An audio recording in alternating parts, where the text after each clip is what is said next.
शान्ताकारं भुजगशयनं पद्मनाभं सुरेशं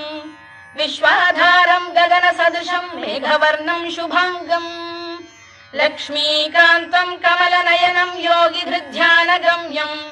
वन्दे विष्णुं भवभयहरं सर्वलोकैकनाथम् मेघश्यामं पीतकौशेयवासं श्रीवत्साङ्कं कौस्तुभोद्भासिताङ्गम् पुण्योपेतं पुण्डरीकायताक्षं विष्णुं वन्दे सर्वलोकैकनाथम्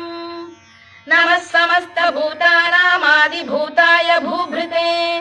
अनेकरूपरूपाय विष्णवे प्रभविष्णवे सशङ्खचक्रं सकिरीटकुण्डलं सपीतवस्त्रं सरसीरुहेक्षणं सहारवक्षस्थलशोभिकौस्तुभं नमामि विष्णुं शिरसा चतुर्भुजम् छायायां पारिजातस्य हेमसिंहासनोपरि आसीत्